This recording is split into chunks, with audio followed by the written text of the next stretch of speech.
everyone. Welcome to another 30 Goals Keynote. We are so excited to have Shawn Storm today. Shawn, can you let us know where you are in the world? Yes, we're in a very, I'm in a very hot and humid eastern Pennsylvania, home of Crayola crayons. I teach in Quakertown, PA, though, so that's where I am. Awesome, and a lot of our presenters today have said it's very hot in their places around the world too. So I'm going to let you all know a little about Shawn professionally while he gets his presentation up. And just to let you know, he's had over 15 years of experience in the reading and social studies classroom. His goal is to be the best educator possible, and he does this by continuing to learn. He's a teacher, blogger, coach, husband, and proud parent of 3. We were really excited to have him because, in fact, his son was having a tournament. So we were super excited to have him. He's been an inspirational part of the 30 Goals for a while. We've even seen some of his student posts in response to the way he teaches. He was awarded a Best Use of Video and Media EduBlogs Award for his work with virtual homework debates. And his classes were also highlighted by a PBS documentary on technology in the classroom. So I'm going to go ahead and I will let him begin to inspire you. Thanks, Shelley. I really appreciate this opportunity. It's not often that you get to share something you are extremely passionate about. Been a classroom teacher. Just a little bit about me. I'm no motivational speaker, expert on anything really. I've just been a classroom teacher for about 16 years now, and absolutely love what I do. I'm very blessed actually to have this opportunity to teach. I started in an inner city school, taught 5th grade for a year. Very challenging population. It was a great experience though. I was just saying how I reconnected with several students from my first year of teaching, and this was in a time period before social media, but now we've connected on Facebook and they're grown just crazy. Currently I'm teaching, well currently I guess I'm going to be moving a grade level, so I taught 6th grade 15 years, and I'm going to actually coming up this school year. So little change for me. I'm kind of excited to be following my students. I'm glad for the opportunity here. What I wanted to talk a little bit about today is, that passion. And I was rolling around in my head for a long time how I was going to do this and how would I do this. And I was actually inspired by my oldest son with this idea. He's currently playing AU basketball, which, if any of you know anything about that, it's a very intense, competitive field to out there. He's playing on a 15U team right now, and there's a lot of times where things are really out of his control. And I talked to him about, what can you do? What can you control? I kind of came up with a little acronym for him to use his head. To hustle and give effort and have a good attitude and play good defense. And I started thinking about, as a teacher, what do we really have control over, and what can we do, and what really matters in our profession, in the education profession.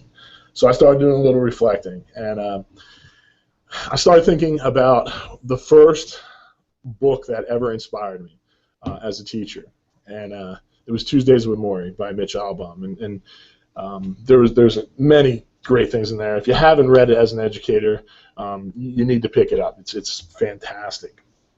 I had a student my 2nd year of teaching, 12-year-old girl, her name was Lauren, and I was teaching reading at the time, and I said to her, you got to read this book, and she loved it, and I used to give it out to kids for years until the binding fell apart, and kids would write messages in the inside cover, and this particular student actually called, it was funny, she said, called me Morrie, and she'd be like, and even connected with me on Facebook, and hey, Morrie, it's good to see you. It's just funny stuff. But those relationship pieces, that certainly is something you can control and handle as a teacher. So I started thinking about what are the teachers that a lot of us remember? You know, when parents come in for back to school night, or you know, I post something and I say, you know, what do you remember about your teachers in middle school, or elementary school, or high school? And a lot of them tend to remember those Dolores Umbridge type teachers. Let's see. Some of you may recognize these guys, and women here.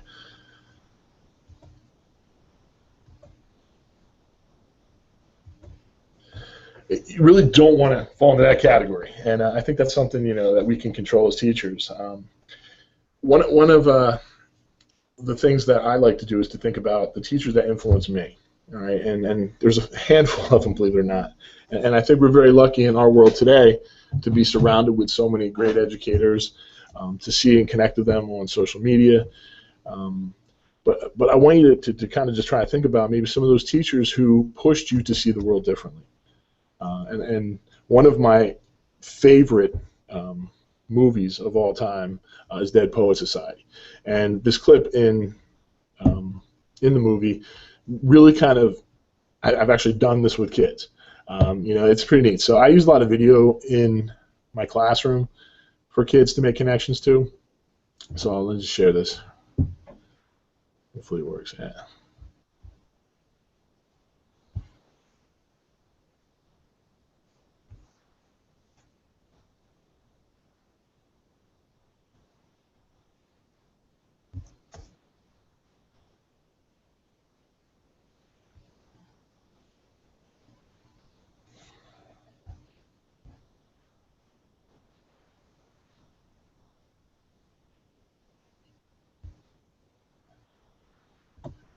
There's a guy out there, if you're not following him on Twitter, Dave Burgess, who does the Teach Like a Pirate.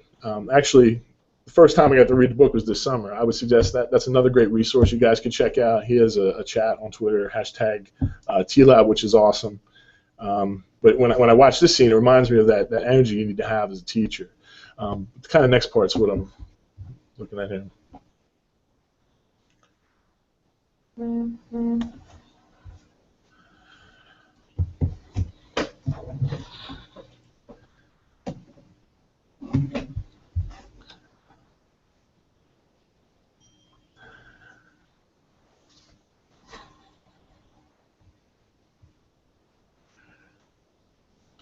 I've done this with my classes, and it's pretty neat.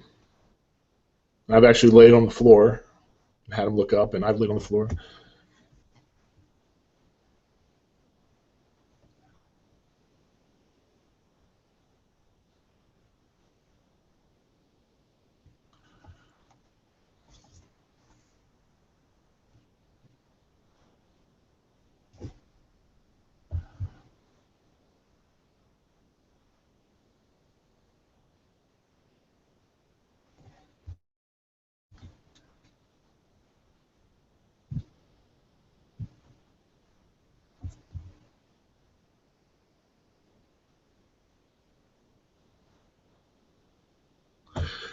We don't want our kids to be lemmings. All right, we don't want them just walking off the edge. All right, you know, I know it's a high stakes world of testing. All right, I get it. You know, I've dealt with that pressure, but you know, it's just something. You know, if you look at the cartoon here, that's not what we want our kids to be. And I feel like the relationships that we can build with our kids can help, you know, get them through that. All right, and there's a video here if you want to watch lemmings jumping off a cliff. So I'll leave that for you guys to watch. Back when I got into education, I had a music professor. Yes, I learned to play the recorder, and well, I wouldn't say I had much musical talent, but this guy would come in with these lessons, and they would never really have anything to do with music. And I kind of was like trying to understand what he was getting at. And looking back now, I realized he was trying to build relationships with us and help us understand the impact that we could have on the kids in front of us. And he actually made us memorize this quote. And to this day, I still have a copy of this sitting right by my desk. And it's just something that has really stuck with me. And I just thought I would share that. So to get you thinking about why you teach, and the 30 goals, when that came along, I was kind of at a down point in my career. I was really considering leaving the profession. And I don't know, maybe it was Twitter, maybe it was Facebook. I happened to see it pop up, and I kind of clicked on to see where I could do, what was this all about? Because I felt, setting goals that would help me along. And I started to blog, and it really saved my teaching career. I reflected on the relationships I was building with kids, what I had done for 13 years at that point, and it just really kind of got me going. And I didn't follow them in order. I grabbed one or two of them and just went with them. And I think one of them was why I teach, and I wrote a blog post about that. Never published anything before in my life, never shared anything with the world, and it just inspired me to do that. So if you haven't even looked at them, you should check them out. If you're going through those struggles that teachers do, and I think it's definitely something that you should look at. My first experience with really helping someone deal with those struggles, a couple years ago, there was a young guy started teaching, and he was very excited to be in the classroom. He was very, very content driven. I think he was teaching like a science class, and he was teaching 7th grade. And I remember kids that were my former students coming out of his classroom, and they were upset. They were crying. They were stopping by and saying, "I can't believe how things are going," and it was just a really bad experience. And I stopped by the guy's classroom, and we had a conversation. And this quote here by Maya Angelou is something that I've always kind of grabbed on since my first year of teaching. And I shared it with him, and I said to the guy, you're creating a lot of really bad feelings for these kids. Right? You've got to build that relationship with them. And we started talking about how to do that. And I saw somewhere on Twitter, like kids will work for teachers that they really like, or think that like them. And we talked about that. And the guy's had a great career. He's actually a principal now. But just building those relationships is something that, having a teacher or a mentor or someone in your corner that can see those struggles. I was lucky to develop those mentorships and those kinds of things and connections via Twitter, and that has really helped me. So I kind of thought of a way that I just wanted to share with you guys some things that I've done in my classroom that have been helpful for me. And I went with that, a little cheesy acronym here. Thanks to my son Trevor, with his basketball stuff, got me thinking there at the court this weekend. But so often people are saying, teach from the heart, and I think it's more of teaching with heart and using that to kind of go with. So I want to share with you guys some things that I feel are important. So for the age here, I kind of use that as hope, giving our kids hope. And one of my favorite characters, and I have a poster of it in my classroom, and I have a tie, all kinds of crazy stuff, is Superman. And I was inspired by a guy on the right side of the screen there, Brad Meltzer. Really awesome guy. Has a TED Talk, he has 2 of them that I've used in my classroom, which are fantastic. This one was, he talks about changing history. We'll do an activity with that in the classroom. Kids will blog about it, how they're going to change history. And he's really good. I've connected with him on Twitter and Facebook, and his stuff is definitely worth checking out. And he goes with the idea that we're all Clark Kents. Superman is special because he's Clark Kent. And I think of that as teachers. And I've seen things going around on Twitter about us being superheroes, and real superheroes are teachers. And but really, I kind of think of it the other way. We're just Clark Kents. We're doing what we have to do to motivate our kids and inspire them and get them to be in the best spot we can. I've been very lucky, and I don't know exactly how it's done sometimes, and I think it's to build those relationships with the kids. And I actually learned from a truck driver. I used to do moving over the summers, and this guy would ask questions, which was great, and I learned about that, but he would listen to people. And it was amazing. And I thought, man, that is something that every teacher can do in their class, listen to their students. And I tell kids, I don't have the answers, but I will listen. And just doing that can help these kids through pretty much anything, knowing that they can talk to you. And the kids recognize that. These notes that we get, I have boxes of them. I save everything, for those rainy days. So new teachers out there, you want to hang on to those stuff. So I have Post-it notes, I have cartoons and everything. Anything that kids give me, I hang on to. And this was one I got a year or two ago. For the E, I have to go with some enthusiasm here. All right, like I mentioned earlier, Dave Burgess' stuff is fantastic. Gives you many different ideas of how to be enthusiastic in the classroom, and definitely something that you can control. All right, and there are ways to make connections to things that may not be exciting, but sometimes it's just changing your voice or getting excited about a topic. So enthusiasm, definitely something we can control as a teacher. I saw this a few years ago. I like the idea of getting up in the morning and not being able to sleep because I know I have a lesson that's going to be so awesome, and the kids are going to be so excited to see.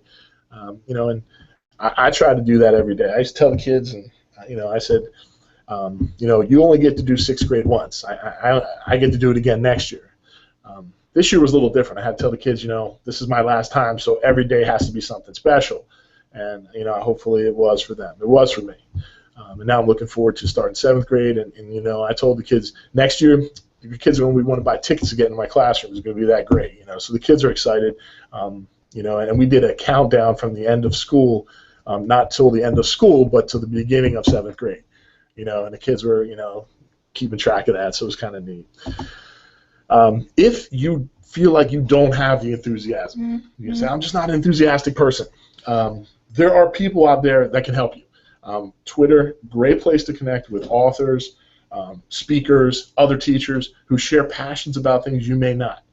I was doing a lesson with my kids on storytelling a couple years ago, and I was teaching social studies at the time, and I really knew nothing about it. I reached out to a college a university in Canada, and had a student in the class teach a lesson to my kids because she was so passionate about storytelling. The woman on the screen here, Mrs. P, if you are an elementary school teacher, your classes have to connect with her. She is one of the most enthusiastic people that I know in terms of reading, and she'll talk to your kids and she'll get them excited. She has contests, she does some really cool things. So there are people out there that can share that enthusiasm with your class. Attitude is something that I think a lot of us struggle with as teachers, both positively and negatively. And the last, I don't know, it seems to me last 4, 5, 6 years, the negativity has been pretty crazy in teaching. And attitude, I'm not going to lie, I've had many days where I'm like, this is really just bad. But it's something you can control. And I just happened to catch Dan Hasler's keynote the other night about kind of talk about growth mindset, and that's something that definitely is something that as teachers we need to be thinking about all the time. And it's not easy. It is not easy, and I think that's why things like the 30 goals and getting on Twitter and creating a PLN of people that support you, it can improve that attitude. It can help you out, and I swear if I didn't have those connections, I probably wouldn't be doing what I'm doing.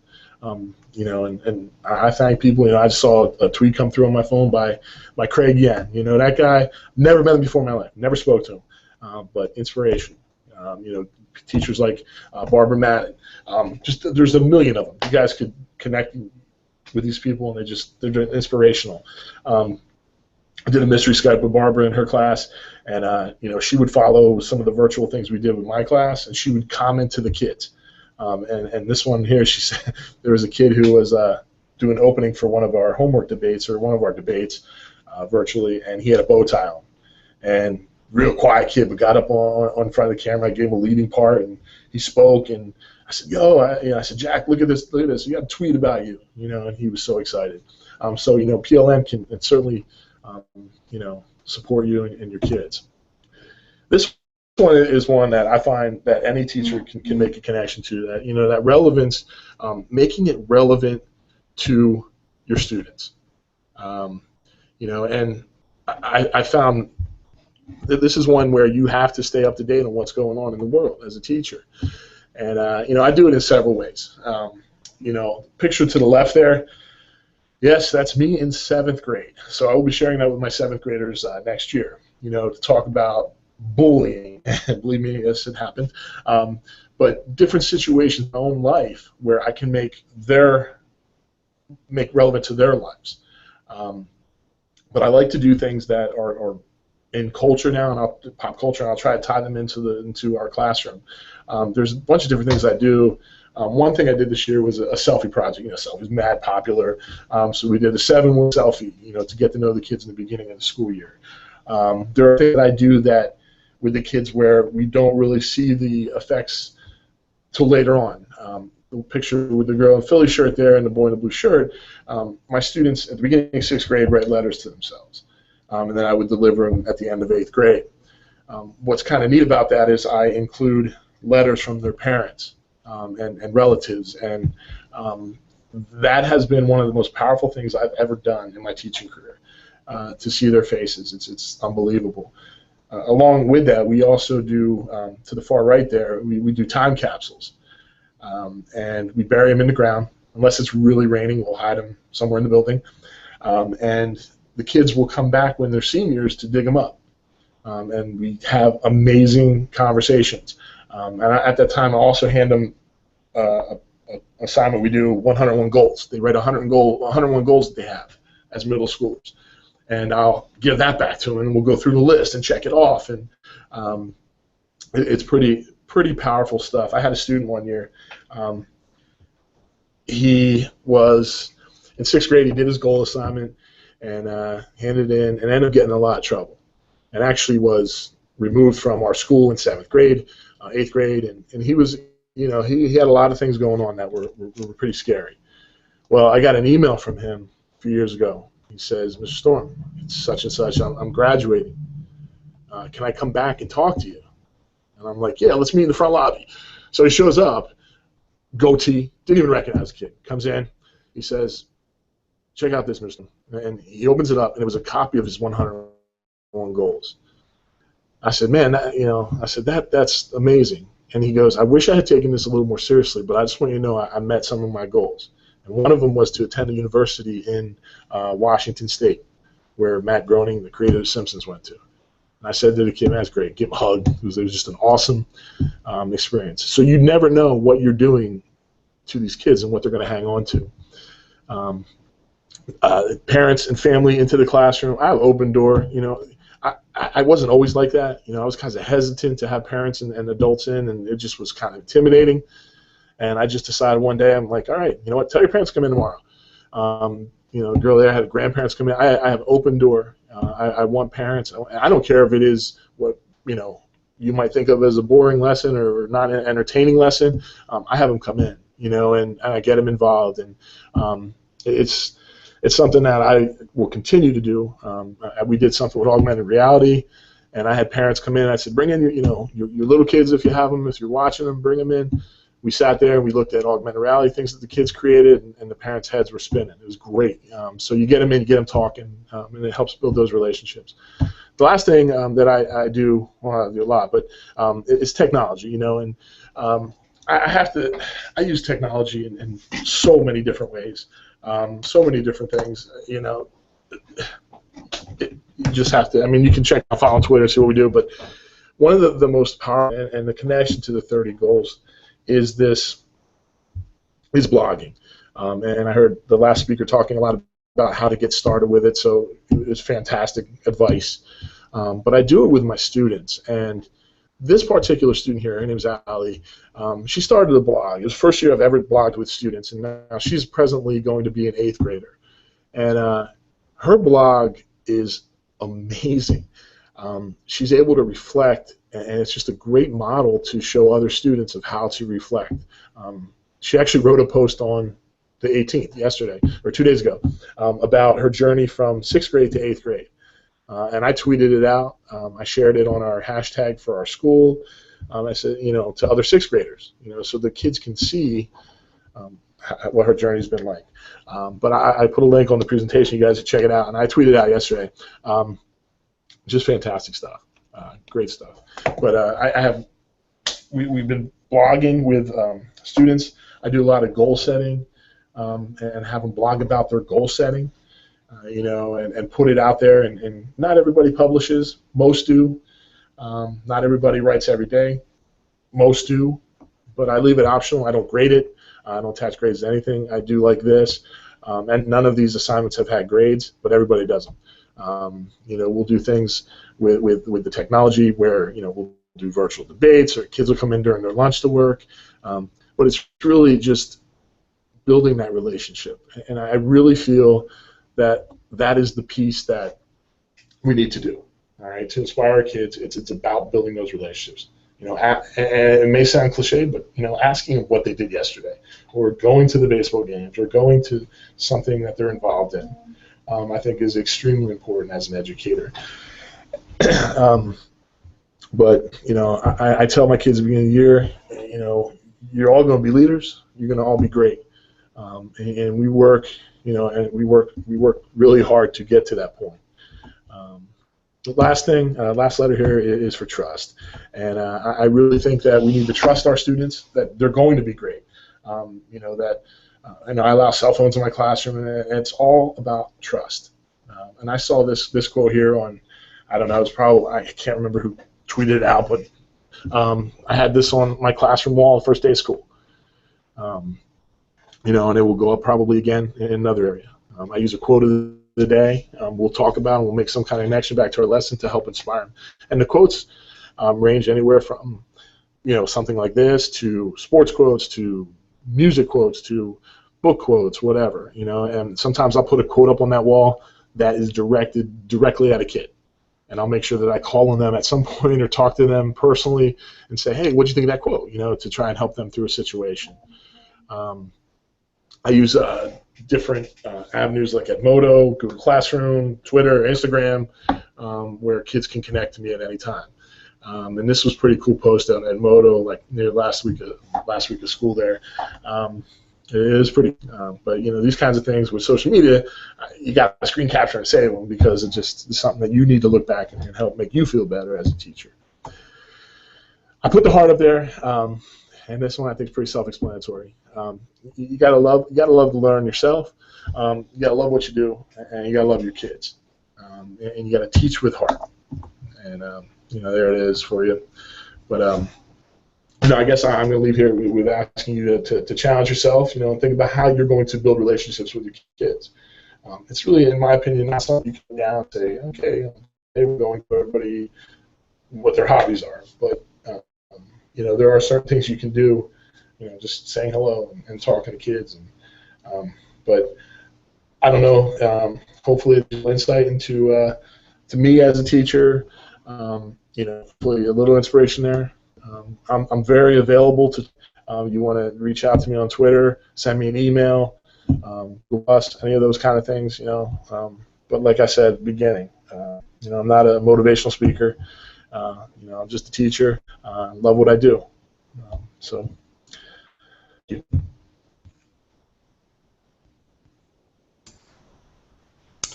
Okay, so I guess I will now go to the questions. I have a few questions and some comments on what you talked about, Shawn. Peggy says that's exciting that you get to follow your students from another year. Yeah, she says she always finds it to be really enriching experience as a teacher, and students and parents love it also. And she also says that she loves that point about the importance of really listening to students, right? Not just being there with them. Well, I personally, we still have a few minutes. I personally have, there are many questions. There are more comments than questions to your job. I personally would love to be your student. So that's my personal opinion. And I have a question for you. Yeah. Yeah, I'm too old for that, I know, but I would love to. Well, you like to innovate. You like to do different things, and you care about the kids you work with. What was the craziest thing you ever did in class with them? Can you think of anything?